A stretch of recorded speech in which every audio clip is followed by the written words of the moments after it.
감사합니다. 우리 하나님께 영광의 박수, 또 우리 찬양대원들 격려하는 박수 드리도록 하겠습니다. 귀한 찬양 감사합니다. 기도하시겠습니다. 하나님 아버지 감사드립니다. 이 시간 하나님의 음성을 듣기 원합니다. 성령 하나님 이곳 가운데 친히 임재하여 주셔서 각 심령 가운데 말씀하여 주시옵소서. 설교자 입술을 주장하시사 하나님의 말씀만이 온전히 선포되게 하여 주시옵소서. 예수님의 이름으로 기도드립니다. 아멘. 한 주간 잘 보내셨습니까? 또 한 주간 만에 뵈니까 또 많이 반가운 것 같습니다.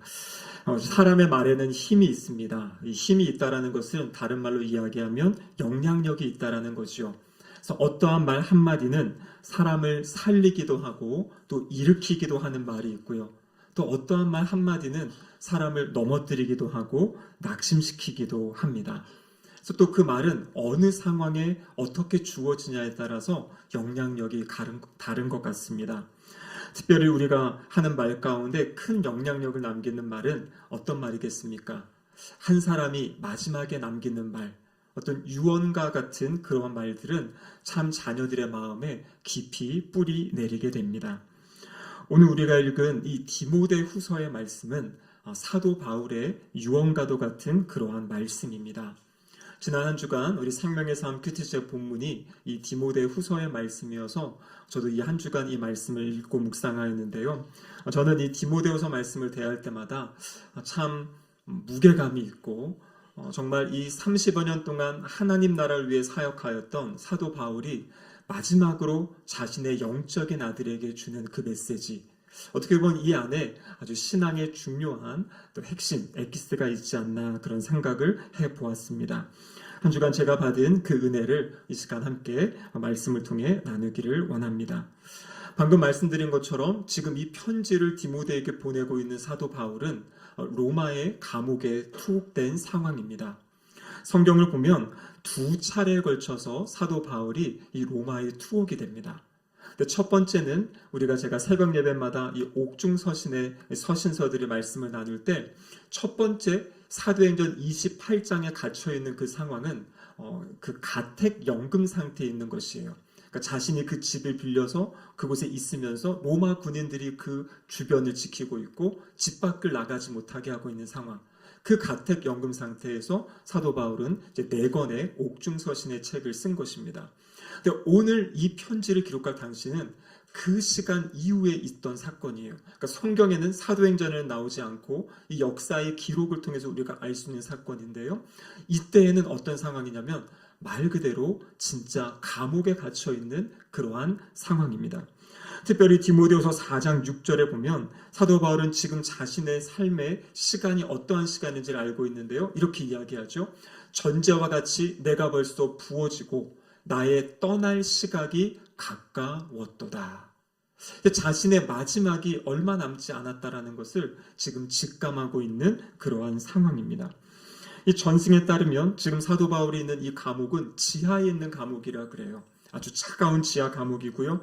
지하이기 때문에 창문도 없고 오직 위에 나오는 동그란 어떤 구멍이 있어서 그곳으로 이제 공기가 통하고 약간의 빛이 들어오는 어두컴컴한 그런 감옥에 있는 상황입니다. 주변의 많은 사람들은 사도 바울을 떠났습니다. 여러분, 이때가 이제 핍박이 본격적으로 로마의 핍박이 시작되는 시기이기 때문에 많은 사람들이 두려움과 무서움으로 다양한 이유로 사도 바울을 떠나게 되고 신앙을 떠나게 되는 상황입니다. 오늘 본문 1장에 보면 사도 바울이 지금 자신의 상황이 사슬에 매여 있다. 그러니까 지금 감옥 안에서 사슬에 매여 있고요. 또 4장에 보면은 자신의 겉옷을 좀 가져와 달라고 이야기하는 거죠. 많이 추운 상황. 그러니까 춥고 지금 사람들은 떠나가고 외로운 상황, 그리고 무엇보다도 언제 처형될지 모르는 죽음을 앞둔 그런 상황에서 이 편지를 지금 쓰고 있는 것이죠.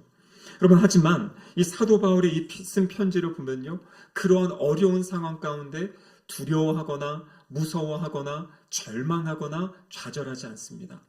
오히려 아주 확신에 찬 그러한 믿음의 고백을 하는 것을 보게 됩니다. 디모데후서 4장 7절 말씀해 보시면 같이 한번 읽어보겠습니다.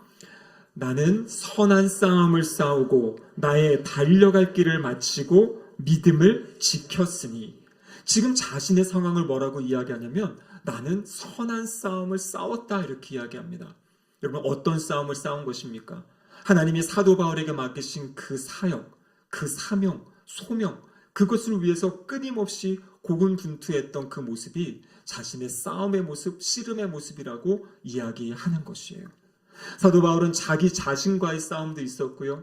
그리고 수많은 자신을 공격하는 사람들과의 그러한 이제 싸움, 그것을 지금 끊임없이 돌파해 갔던 삶, 자신의 삶을 고백하고 있습니다. 그리고 또 뭐라고 이야기합니까? 나의 달려갈 길을 마쳤다. 사도 바울의 인생은요, 특별히 30여 년간의 사역의 여정은 끊임없이 달려가는 그러한 여정이었어요. 쉬지 않고 하나님이 맡기신 그 사명을 이루기 위해 달려왔던 그런 삶. 그래서 빌립보서 3장 14절에서도요. 표대를 향하여 하나님이 위에서 부르신 부름의 상을 위하여 달려가노라.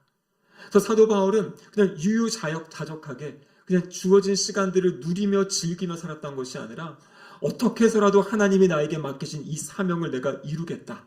하나님이 맡기신 것을 내가 성취하겠다는 그러한 마음을 가지고 달려가는 인생을 살았다라고 이야기합니다. 그리고 뭐라고 이야기합니까? 자신은 그 믿음을 지켰다. 그리고 지금도 그 믿음을 지키고 있다라고 고백하고 있는 것이죠. 마치 이러한 모습은 예수님께서 십자가 위에서 다 이루었다라고 말씀하신 것처럼 사도 바울도 하나님이 자신에게 맡기신 그 사역, 그것을 지금 완수하고 감옥에 갇혀 있는 상황이지만 나는 하나님이 맡기신 것을 다 그 사역을 다 이루었다. 달려갈 길을 마쳤다고 이렇게 고백하고 있는 것입니다. 그러면서 이어지는 4장 8절에 보면요. 더 놀라운 고백을 합니다. 같이 한번 읽어보겠습니다. 이제 후로는 나를 위하여 의의 면류관이 예비되었으므로 주 곧 의로우신 재판장이 그날에 내게 주실 것이다. 아멘. 여러분 얼마나 지금 담대한 믿음의 고백입니까? 자기의 달려갈 길을 다 마쳤는데 이제 나를 위하여 의의 면류관이 예비되어 있다.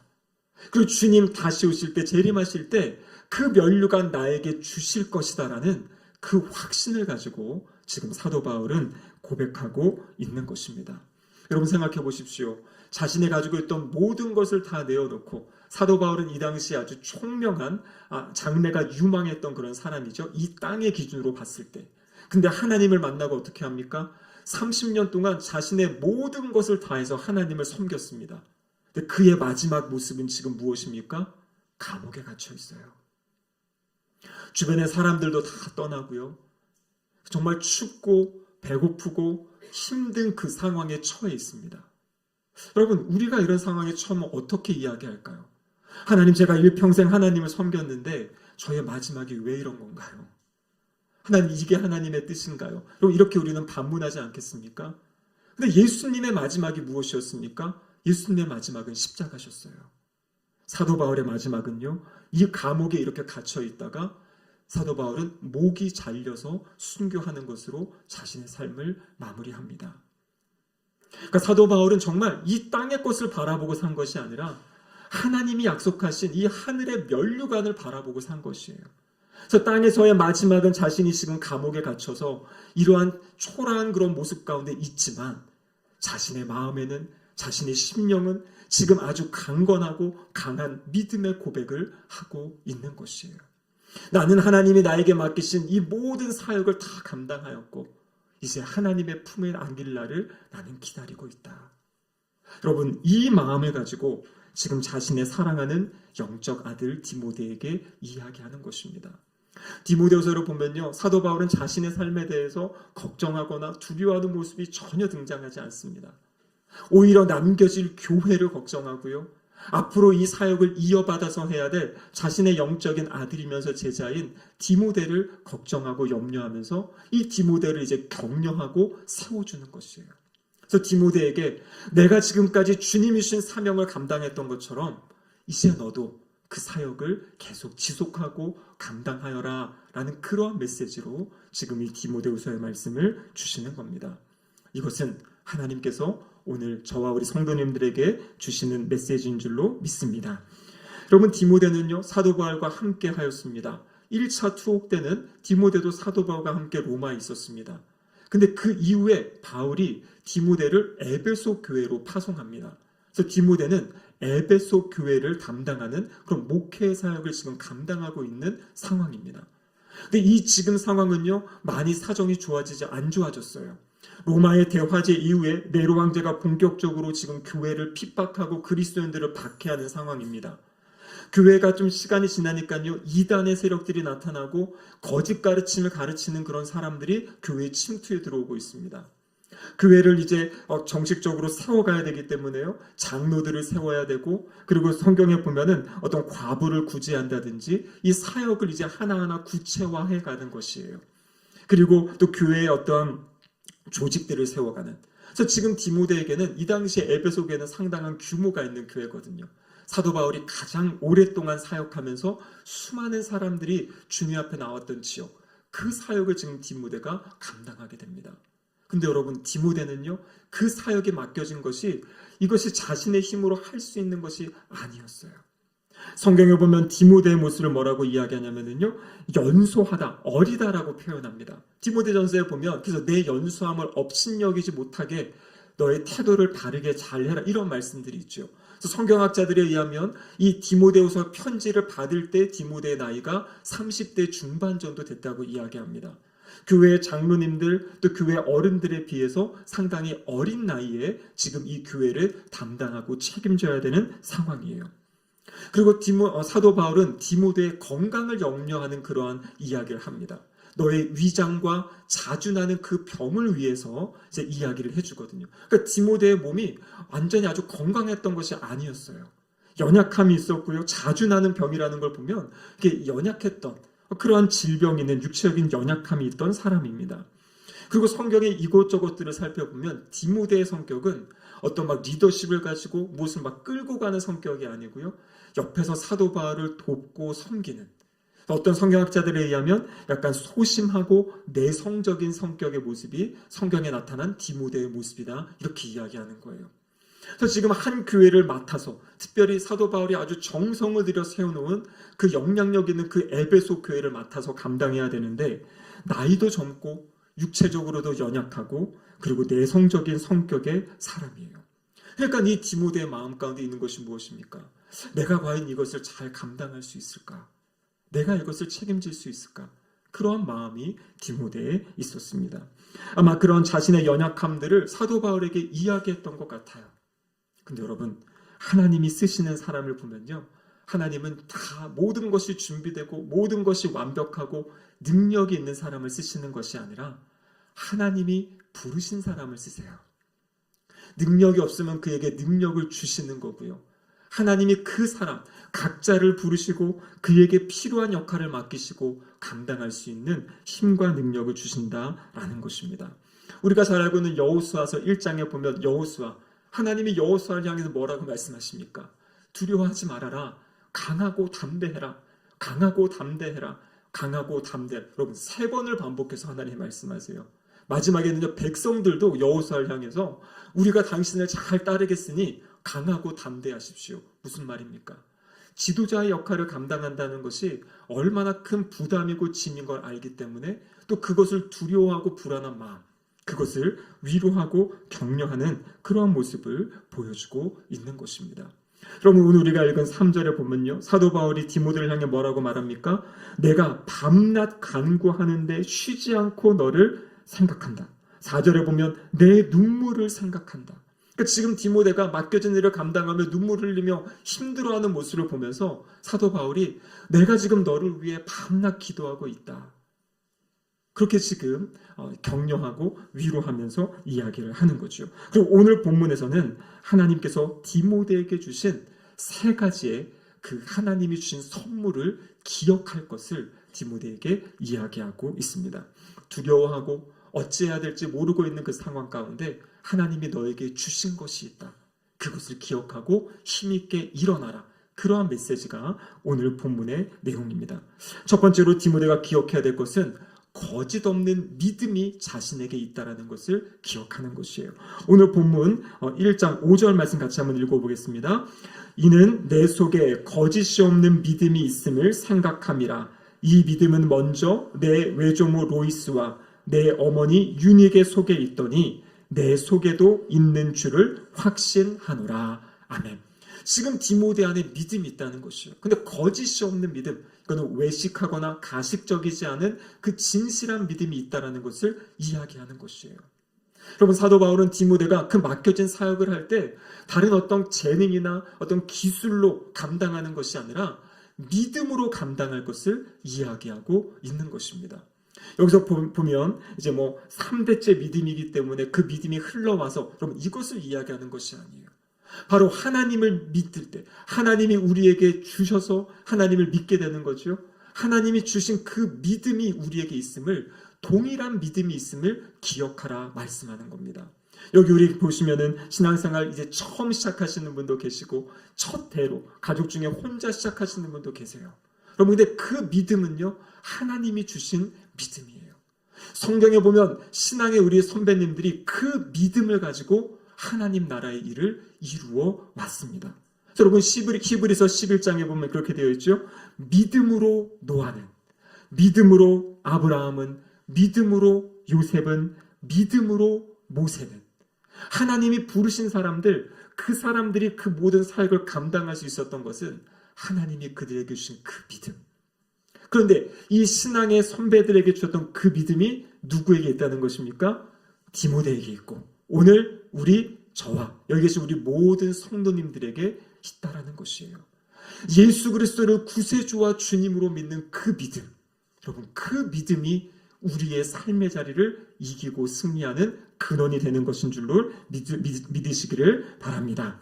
그럼 그래서 우리가 우리의 삶에 어려운 자리가 있을 때 그럼 다른 것 의지하는 것이 아니에요. 하나님이 나에게 주신 이 믿음 붙잡고 예수님께 간구하고 기도하고 예수님께 도움을 구하면서 그렇게 믿음으로 살아가는 것, 살아내는 것, 그것이 바로 성도들에게 주신 선물이다라는 것입니다. 두 번째는요, 하나님이 디모데에게 주신 은사가 있었습니다. 오늘 본문 6절의 말씀인데요, 같이 한번 읽어보겠습니다. 그러므로 내가 나의 안수함으로 내 속에 있는 하나님의 은사를 다시 부릴 듯하게 하기 위하여 너로 생각하게 하노니.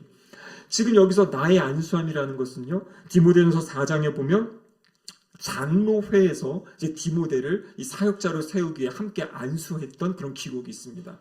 그러니까 저희가 이제 목사가 되다든지 아니 우리 장로님, 우리 권사님들 될 때도 이렇게 안수를 받지 않습니까? 우리 안수 집사님들도. 여기서 말하는 무엇이냐면 디모데에게 그렇게 안수하고 지도자로 세울 때 하나님이 그에게 주신 은사가 있다라는 것이에요. 근데 지금 디모데의 마음이 소심해지고 마음이 위축된 것, 그것을 지금 사도 바울이 뭐라고 이야기합니까? 그 은사를 다시 부릴 듯 하기를 원한다. 그래서 부릴 듯 한다라는 것은 우리가 밖에 가서 이렇게 캠프파이어 같은 거 할 때 막 불이 꺼져가지 않습니까? 그래가지고 불쏘시개 가지고 막 불을 찾아내는 것이에요. 다시 불을 살리는 겁니다. 지금 사도 바울이 무엇을 이야기하고 있냐면 디모데에게 너 안에 주신 은사가 있고 하나님이 주신 열정이 있고 뜨거움이 있는데 지금 그것이 지금 사그라들어서 그 두려운 마음이 더 커진 것이다. 그래서 하나님이 주신 은사가 있음을 기억하고 그 은사를 지금 부릴 듯 다시 일으킬 것을, 세울 것을 말씀하고 계시는 거예요. 여러분, 하나님의 은사는 하나님이 주시는 겁니다. 근데 하나님이 주신 은사를 받아서 우리가 그 은사를 가지고 훈련하고 그 은사를 삶에 적용하고 사용하는 것, 그것은 우리가 해야 되는 일인 것이에요. 하나님이 아무리 좋은 것을 주셔도 내가 그것을 사용하지 않고 그냥 가만히 가지고 있으면, 마치 그 1달란트 받은 사람이 땅속에 파묻어두고 가만히 있으면 아무 일이 일어나지 않는 것처럼 5달란트 받고 2달란트 받은 사람이 하나님 주신 은사를 가지고 열심히 자신의 삶을 살아갈 때 거기에 맺혀지는 열매들을 맺는 것처럼 하나님께서 우리에게 주신 그 은사들을 기억하고 그 은사를 사용할 것을 디모데에게 이야기하고 있는 것이에요. 그래서 하나님께서는 사람에게 어떠한 일을 맡기실 때 그것을 할 수 있는 은사를 주신다. 은사를 주셨다라는 것을 믿으시기를 바랍니다. 우리 성도님들도 마찬가지예요. 나의 힘으로, 나의 능력, 나의 지혜로는 할 수 없는 일들이 참 많습니다. 하나님 우리에게 그런 일들을 맡기시죠. 나의 힘으로 할 수 있다면 우리가 기도할 필요가 뭐가 있겠습니까? 하나님 의지할 필요가 뭐가 있겠습니까? 나의 힘으로 할 수 없는 일들을 하나님 맡기시기 때문에 우리는 하나님 의지하며 신뢰하며 하는 것인데요. 중요한 것은 하나님이 우리에게 그것을 감당할 수 있는 은사를 주셨다라는 것이에요. 그 믿음 가지고 맡겨진 사역에 충성하시기를 축복합니다. 마지막으로 제일 중요한 것은요, 바로 하나님께서 우리에게 성령님을 보내주셨어요. 그리고 오늘 본문 1장 7절 말씀인데요, 같이 한번 읽어보겠습니다. 하나님이 우리에게 주신 것은 두려워하는 마음이 아니요 오직 능력과 사랑과 절제하는 마음이니. 아멘. 여기 마음이라고 번역된 이 단어는 헬라어로 푸뉴마라는 단어인데요. 이 단어는 마음, 정신 이렇게 번역할 수도 있고 성령님이라고 번역할 수도 있어요. 그래서 우리 성경 아래 각 주에 보면은 거기에 헬라어하고 영이라고 되어 있죠. 그러니까 성경학자들에 따라서는 이것을 이제 마음으로 그냥 인간의 우리의 마음이다 생각하는 분도 있고, 그리고 이것은 성령님이다. 근데 제가 보기에는 이것은 성령님인 것 같아요. 성령님, 그러니까 두려워하는 영이 아니라 능력과 사랑과 절제의 영이신 성령님. 그래서 성령님을 우리 가운데 보내주셨기 때문에 그 성령님을 통해서 우리의 마음이 능력과 사랑과 절제를 갖게 되는, 그것을 지금 성경이 이야기하고 있는 것입니다. 하나님 맡기신 사역 앞에서 두려워하는 것, 그것은 성령의 역사가 아니다 라고 이야기하는 거죠. 여기 보면은 성령님이 어떤 역사입니까? 능력이다 이렇게 이야기합니다. 여러분, 예수님의 제자들, 예수님이 잡힐 때 다 도망치고 십자가 자리를 피했던 사람들이잖아요. 근데 그들이 자신의 모든 삶을 들여서 이제 주님을 위해 살아가는 놀라운 출발점이 있습니다. 그 출발점이 언제입니까? 오순절 성령 강림 사건 이후잖아요. 함께 모여서 예수님 약속하신 성령이 임하실 때까지 여기를 떠나지 말라라고 했을 때 실제 성령님이 그곳 가운데 임하시고요. 그때부터 이 두려움 가운데 있던 사람들이 밖에 나가서 예수 그리스도를 증거합니다. 그래서 예수님의 대부분의 제자들은 다 말씀하신 대로 땅끝까지 열방으로 흩어져서 그곳에서 복음 전하다가 순교하는 그러한 삶을 살게 되는 것이에요. 그 출발점이 무엇입니까? 오직 성령이 너희에게 임하시면 너희가 권능을 받는다. 여기 말하는 능력이 바로 그 권능이에요. 여러분, 우리 안에 성령 하나님이 찾아오셨습니다. 믿으시죠? 예수님을 믿는 그 순간 성령님이 우리 가운데 오시는 거예요. 우리 안에 내주하시는 거예요. 그 성령님은 어떤 성령님이십니까? 능력의 성령님이세요. 그 능력의 성령님을 의지할 때 우리 삶에 그 놀라운 능력의 역사, 권능의 역사가 나타날 줄로 믿습니다. 오늘 본문에 보면 두 번째가 뭘 이야기합니까? 사랑이지요. 성령님은 사랑의 영이세요. 사랑. 로마서 5장 5절에 보면 하나님의 사랑이 성령님을 통해서 우리 마음 가운데 부은 바가 된다 이렇게 되어 있어요. 여러분, 우리는 사랑할 수 없는 존재들이에요. 다 이기적인 존재이고 자기만을 위한 존재입니다. 근데 우리가 사랑하는 것은요, 사랑은 은사가 아니라 주님의 명령이지요.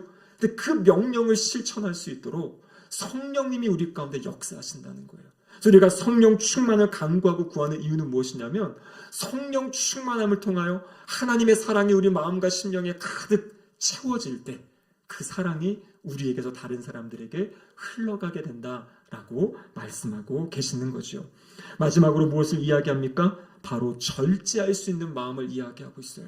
여러분, 여기서 말하는 절제는 육체적인 욕망을 절제하고 하나님의 말씀에 순종할 수 있는, 어떤 감정의 기복에 따라서 움직이는 것이 아니라, 또 세상의 유혹에 따라 흔들리는 것이 아니라 하나님 주신 사명을 붙잡고 묵묵히 끊임없이 그 믿음의 길을 걸어갈 수 있는, 그것이 바로 주님이 주신 절제의 은혜다라고 말씀하고 계시는 거예요.